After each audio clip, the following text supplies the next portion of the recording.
Last series that we went through on the power of thanks, which, by the way, please remember, if you can bring in those thanks sheets and put them at the welcome desk. We still have big plans for your sheets. Easy testimony going on there. But here's where we were last month in the power of thanks. We said this. We looked at thanks, the attitude, not just every now and then, but the attitude of thanks, the mindset, the heart set of thanks. And we found that if you did not have this, the best you could possibly hope for would be to have a crippled walk with God. Then we looked at this. We looked at thanks, the word thanks, through two testaments, to Old and New Testament, two languages, 3,000 years, found every time that you have the word thanks welded, implied in some way with the word thanks was giving. So here we go with the logic. If thanks equals walk with God and giving equals thanks, therefore, giving equals walk with God. Thanks, Chris. Giving equals thanks with God. And that's where we come into what we're doing in this series called Do Christmas. We're turning Christmas into a verb. It's something of doing, and you probably got the idea. It deals with giving. Christmas deals with giving. That's not a surprise to us because the world will even tell us that. But it really is a question, biblically speaking, as a person giving thanks to God, what are you really supposed to be giving? Excuse me. As we look into this, I ended up going in an unexpected direction on where this would take us. And where I ended up was in Galatians 5:22-23. If you remember that, I'm going to steal Kathy's water. I'm glad she left me with an orange straw. Very refreshing. If there was a verse or a passage in Scripture we should have memorized, it's probably this one. The fruits of the Spirit. The fruit of the Spirit is love, joy, peace, patience, kindness, goodness, self-control. Against such things there is no law. If we are in a Christ-formed transformation in Christ, what we should be giving is the transformation. See, all those words that we just mentioned, they are not only what you are, they are what you give. Not just what you are, these things are what you give. We give the transformed self. Does that meet reality? I want you to think, do your own inventory in your mind. Think about who may have impacted you the most in your faith, in your belief in God. And chances are you will find it was somebody who was living out one or all of these qualities before you. It was irrefutable. You couldn't help it. They were just those things. And they gave them to you. And they poured themselves into you in a way. So when we look at this idea of taking Christmas, turning it into a verb and doing it, and it's a giving of ourselves, a place to look at giving is in these very things, because you are called, I am called to give away my transformed self, to give away these qualities. And I'm not going to go into these each at a time, but we're going to take one, and we'll only end up with 4 of them because that's all we get for the Advent season, but we're going to take them and we're going to look at what they look like when we give these things away. And what we give away is, we're starting with this one, should be an easy one, kindness. I say that, but I'm terribly convicted. I don't know about you, but you get into this season, it gets very busy, it gets very stressful, and you know when you're stressed and you're busy, you don't particularly want to be kind. And if that's not hard enough, you run into other people out there, and they're busy, and they're rushed, and they're not being very nice, and it's really hard to be kind to an unkind person. So it gets to be a little bit tough. But we at least appreciate it. Kindness is, if you want to talk about, if I was going to preach something politically correct from a pulpit, kindness is a good one. Kindness is in vogue. Kindness is kind of trending lately. For instance, those of you who have kids in school probably know, the latest, just be kind thing. You see these posters and social media everywhere. Just be kind. You've got that. We've got random acts of kindness. That's been going on forever. And I'm all about that. It's random acts of kindness. If I'm standing behind you in the line at Starbucks and you want to pay for my coffee, go ahead. I'm good for free coffee. You can find all kinds of suggestions on how to be kind, especially through Christmas. No problem. Just here, a little sidebar on this. If you look online and you look for that picture online, it'll take you to suggestions on being kind. And if you're not a computer person, on every bulletin board in the church, there is something with this picture on it, and it has these suggestions. And so far, it would be a little cryptic to you, because you'd look, and there's this thing that says, practical ways to be kind, and then at the bottom says unexpected ways. So we'll see where we're going with that. But we have no trouble understanding that kindness is something we should be. No problem looking up and finding why kindness is good and healthy for you. In a particular article that I found, it mentioned these things, that practicing kindness will increase your oxytocin, which is known as the love hormone that brings all kinds of cheery stuff to you. Health articles say practicing kindness decreases blood pressure, raises optimism, gives energy and happiness, increases lifespan, stimulates the pleasure center of the brain, and releases serotonin, the body's natural antidepressant. Practicing kindness decreases pain, stress, and anxiety. And that really sounds like a whole lot of bang for your benevolent buck, doesn't it? Do this thing, and boy, you're just going to be healthy on top of everything else. And it's not surprising, because we are made in the image of God. Now, we're all a little twisted. And if you go home and you want to quote the sermon, that's one thing you can go home and say. The pastor told me I was twisted. Well, I'll use a better word, fallen, than whatever. But we still appreciate kindness, even in the world. But here's where we hit a point. The world understands kindness to a degree, but if you are Christ transformed and you are giving the transformation of Christ, is your kindness then called to be something more than just what the world understands as kindness? What kind of kindness are we supposed to give away? Is it more than just being nice? Getting that free coffee is nice. Opening the door is nice. And we should be nice. But if it's kindness something beyond simply being nice? And this is where it takes us into the strategy of looking at Christ.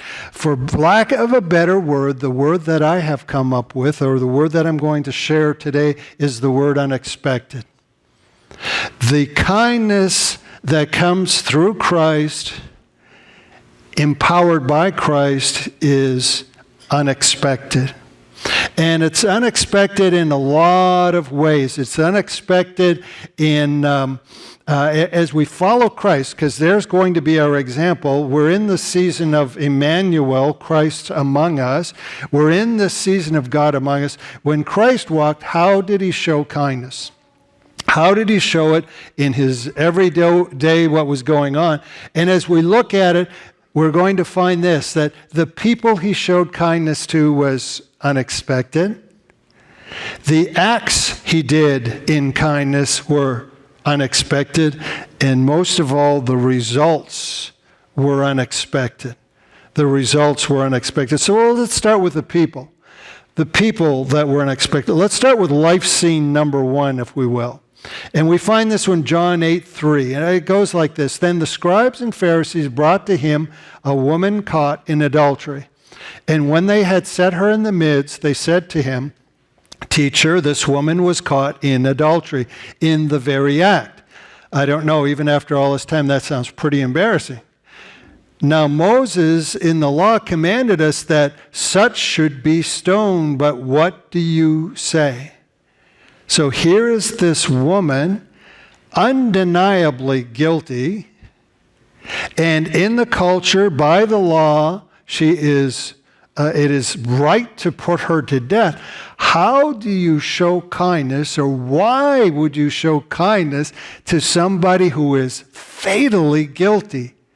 And yet Jesus does. And yet Jesus does. Life scene number 2, Matthew 8, 1 through 3. When he had come down from the mountain, great multitudes followed him, and behold, a leper came and worshipped him, saying, Lord, if you are willing, you can make me clean. Then Jesus put out his hand and touched him, saying, I am willing, be cleansed. Immediately his leprosy was cleansed. Now, first off, this guy is unclean physically. Imagine this. This is something even in the world we live in. So many things have cures.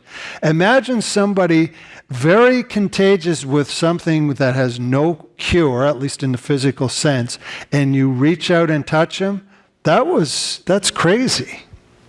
Not only that in religiously speaking, spiritually, ceremonially, this guy is unclean. He is double unclean, double untouchable. This guy is just someone you don't even want to mess with, and yet Jesus, at personal risk, is kind to him. What an unexpected fellow. Kind to the untouchable. Kind to the one who is unlovable. Have you ever been kind to an unlovable person? Pretty tough, isn't it? Life scene number 3.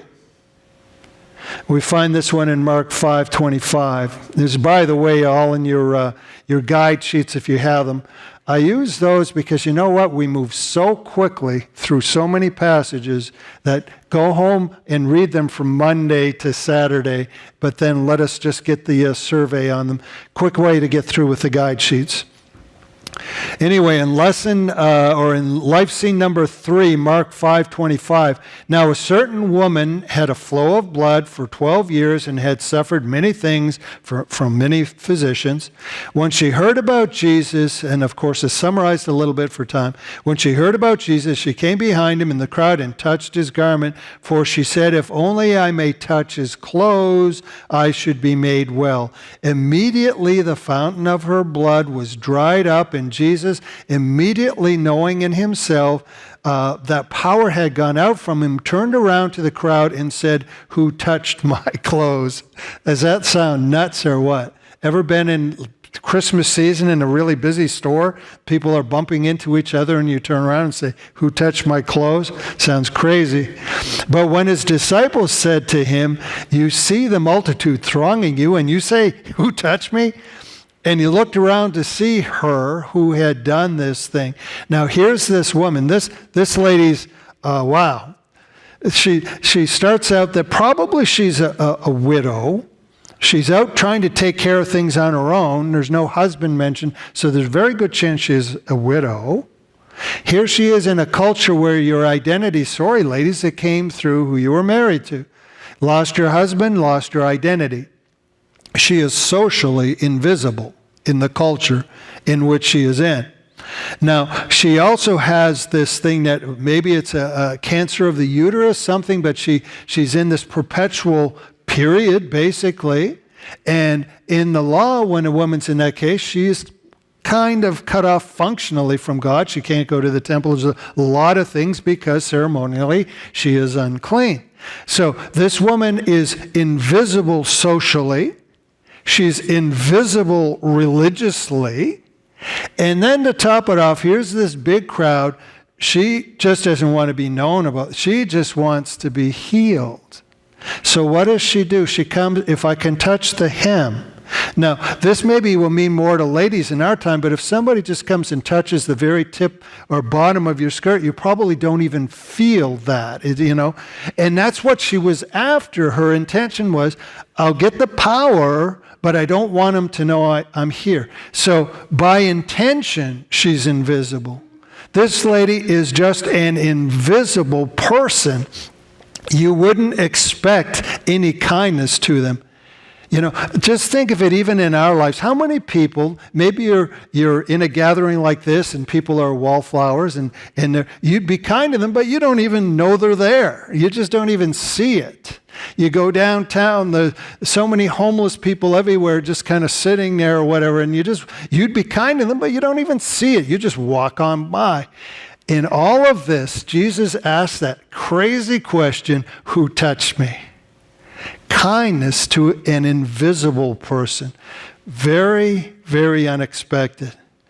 And maybe the strangest of all is life scene number 4. And that's in Luke 7:5. We find it now. When Jesus had entered Capernaum, a centurion came to him, pleading with him, saying, Lord, my servant is lying at home paralyzed, dreadfully tormented. And Jesus said to him, I will come and heal him. Jesus is already on his way somewhere else at this time. Who is a centurion? Well, he's this Roman leader. He is part of this structure that is the enemies of Christ. See, at least one person's getting into the spirit of this. I like that. Thank you, Cheryl. This guy is, and Jesus knows everything. So he knows that who this guy stands for is ultimately going to put him to a brutal death. And we could do the same thing with the Pharisees. We could say, you take the Pharisees, there were people that Jesus was kind to, Nicodemus, explaining things to him that would lead to eternal life. Who were the Pharisees? They were the very people, if the Romans were the instrument of that horrible execution, the Pharisees were the agents of it, weren't they? And yet Jesus is kind to them. How about this for unexpected? Being kind to your very worst enemies. That's not expected, is it? The most unexpected people to whom Jesus is kind. The people are unexpected, but then the acts to the people are unexpected. How so? How does that work? Well, let's go back to that adulteress. When Jesus had raised himself up and saw no one but the woman, by this time the whole thing has gone on. We all know the story, how whoever's without sin cast the first stone, from the oldest to the youngest. They dropped the stones and they all left, and just Jesus is there standing there with this woman. He was writing in the dirt, and now he stands up and looks her in the eye. And he said to her, Woman, where are your accusers of yours? Has no one condemned you? She says, No one, Lord. And Jesus said to her, Neither do I condemn you. Go and sin no more. Then Jesus spoke to them again, saying, I am the light of the world. He who follows me shall not walk in darkness, but have the light of life. You know what? When we read this story, you know what? Everybody tends to stop on right there. Sin no more. You are forgiven, sin no more, and then we stop. But the story doesn't end there. It ends with Jesus saying he was the light of the world, and the entire thing is layer upon layer of kindness going on.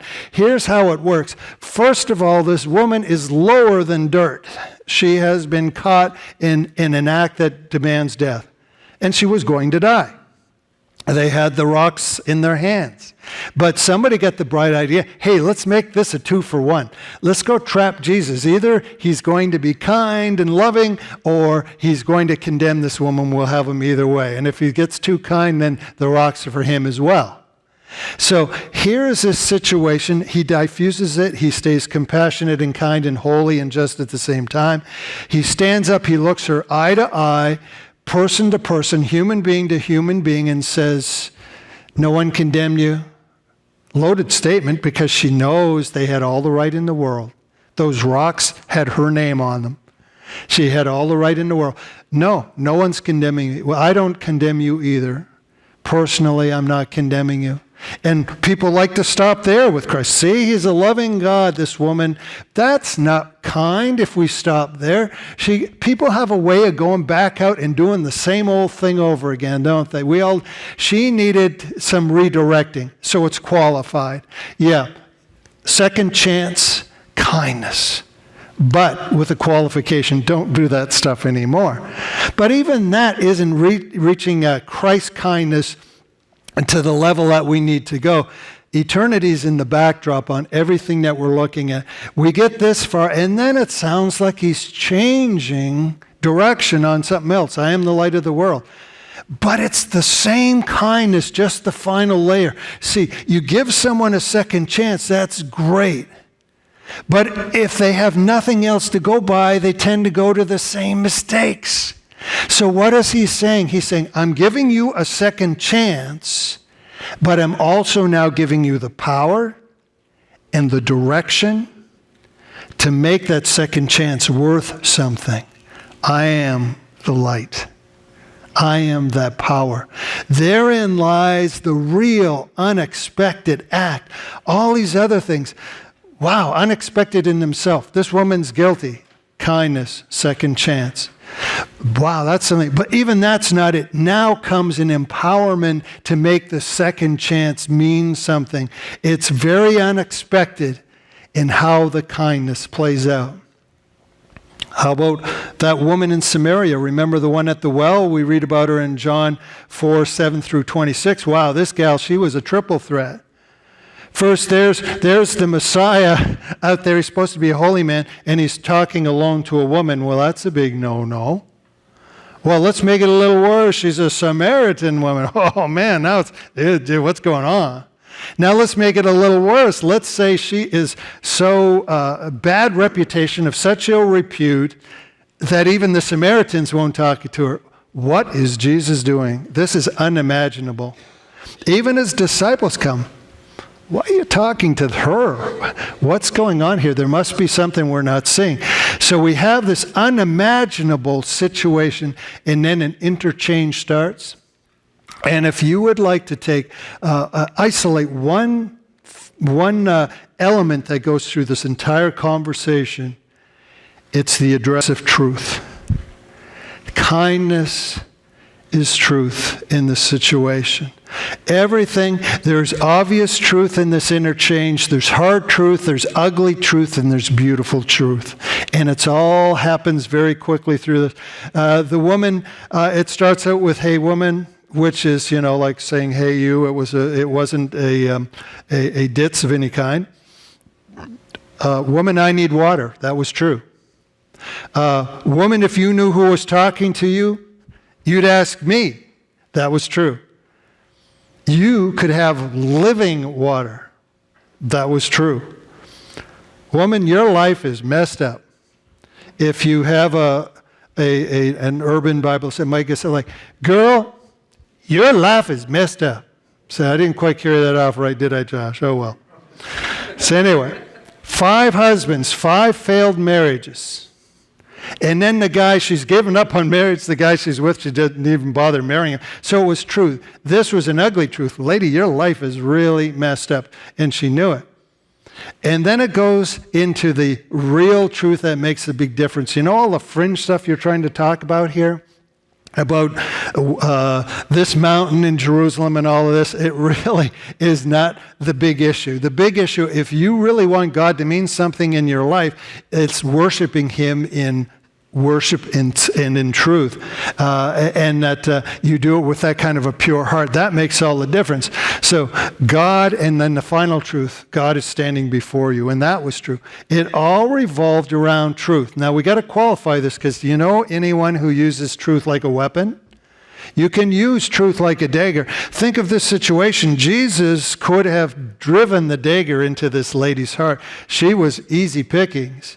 But somehow he takes all the truth, even the most ugly truth, and turns it into something incredibly kind. But sometimes kindness is addressing the ugly truth. And he does that. He does that. An interesting modern day thing. You might say, does it still work today? Can you still do that? I mean, that worked in his time. What about today? There is a lady by the name of Rosaria Butterfield. I came across a little article. Very interesting, and rather than me getting into the whole story, let me just read a small excerpt of an article on her biography, and it goes like this. In her memoir about the journey from being a committed lesbian to a committed Christian, Rosaria Butterfield said that as a non-Christian, her impression of evangelical Christians was that they were poor thinkers, judgmental, scornful, and afraid of diversity. After publishing a critique of an evangelical Christian group in her local paper, she received an enormous volume of polarized responses. Placing an empty box in each corner of her desk, she sorted hate mail into one and fan mail into the other. Then she received a 2-page response from a local pastor. It was a kind and inquiring letter, she says. It had a warmth and a civility to it. In addition to its probing questions, she couldn't figure out which box to put it in. So it sat on her desk for 7 days. It was the kindest letter of opposition that I had ever received. Its tone demonstrated that the writer wasn't against her. Eventually, she contacted the pastor and became a friend of him and his wife. They talked with me in a way that didn't make me feel erased. I love that line. Wow. Talking to somebody who's that different and to talk in a way they don't feel erased. Their friendship was an important part of her journey to faith. What an amazing thing when kindness and truth come together, huh? And then there's maybe the greatest story that we could look at. Remember Peter? Here's Bible quiz. Chuck, quick quiz. What would you say was the greatest failure in the life of Peter? Will you give me a gang sign or 3? Oh, okay. All right. 3 times. How did that work out, huh? How did kindness play a part in that? There is a number of, if we were to bring in video clips, there's a number of them, but there's something about the way this is done to me that hits the point.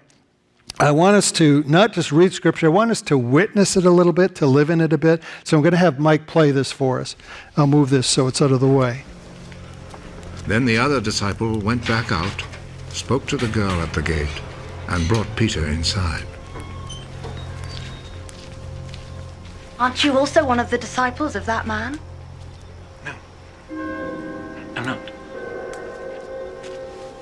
It was cold, so the servants and guards had built a charcoal fire and were standing around it warming themselves. So Peter went over and stood with them, warming himself. Peter was still standing there, keeping himself warm. So the others said to him, "Aren't you also one of the disciples of that man?" No, I am not. But Peter denied it. One of the high priest's slaves, a relative of the man whose ear Peter had cut off, spoke up. Didn't I see you with him in the garden? No.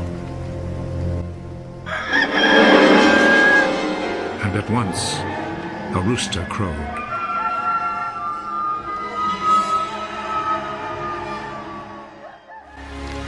After they had eaten, Jesus said to Simon Peter, "Simon, son of John, do you love me more than these others do?"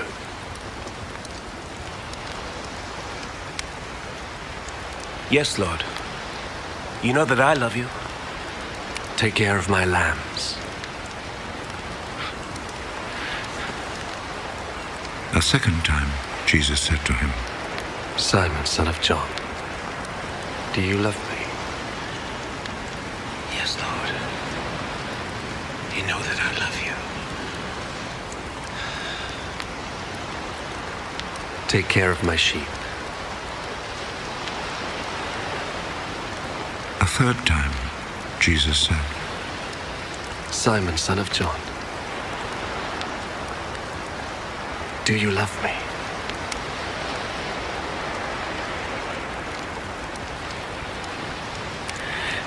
Peter became sad because Jesus asked him the third time, "Do you love me?" And so he said to him, Lord,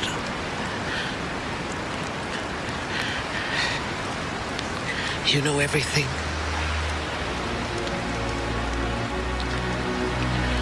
You know that I love you.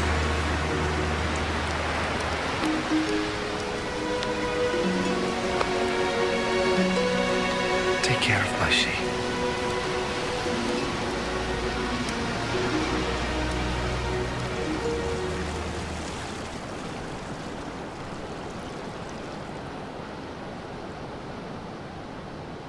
Now, we could go into all the nuances and stuff going in there, but I think just, getting the bird's eye view, consider this for a moment. Here is this guy, he's being groomed as the leader of this exciting Messiah that's going to be making Jerusalem show up on the map again. And he fails so miserably in one evening that not only is he not leadership material anymore, he's not even fit to be called a disciple. He said so himself. I don't know him. Looked him in the face and said, I don't know him. Can you imagine the profound sense of failure that man had? And then, here we are, we skip to the beach, and this is why I really like this version of how they did this. Jesus turns and asks this unexpected question.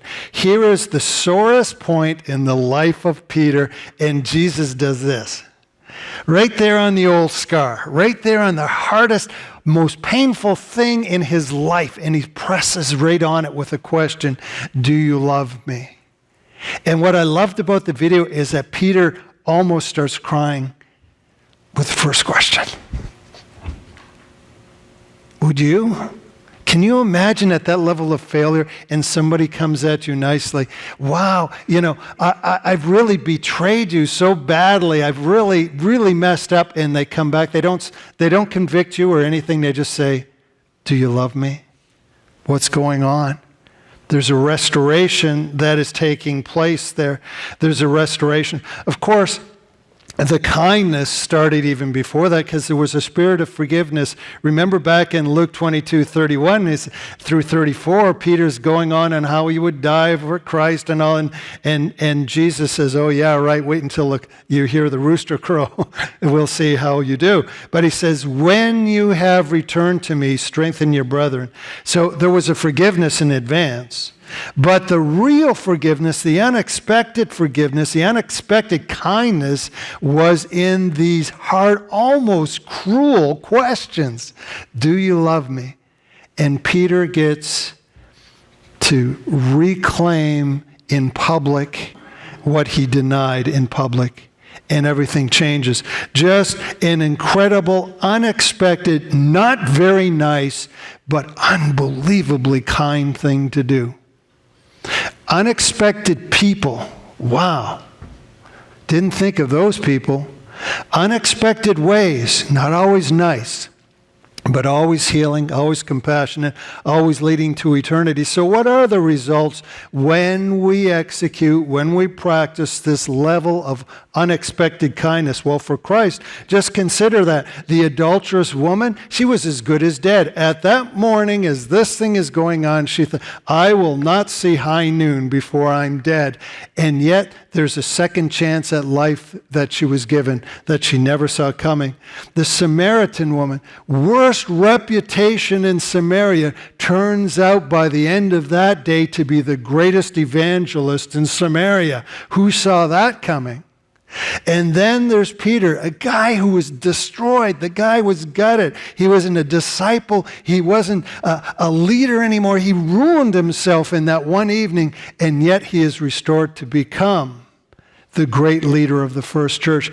Who could have thought all of these things coming? Does it still work? What about that lady you were talking about, that Butterfield lady? How did she make out? She had become one of the greatest renowned speakers and writers, writer on women and balance and Christian faith. She's extremely powerful out there. You can find a lot of stuff where she is taken very seriously, coming from where she came and what she now believes in her faith. An amazing conversion that goes on. unexpected things. So don't get me wrong. It's nice to be nice. I still say if you see me in the line at Starbucks, feel free to buy me a coffee, and I'll say, that was nice. But we're talking something far beyond that, with far greater results when we're talking Christ transformed kindness. We have thanks to God. If we have thanks to God, then we should be giving godly things. And kindness that's practical, that's nice. That's a good warm-up. But there is a kindness that only God can empower, that only God people can understand and perhaps perform. Are we willing to do that? In your attitude of thanks to God, are you willing to give godly things? In your thanks to God, are you willing to give godly things, including this level of kindness?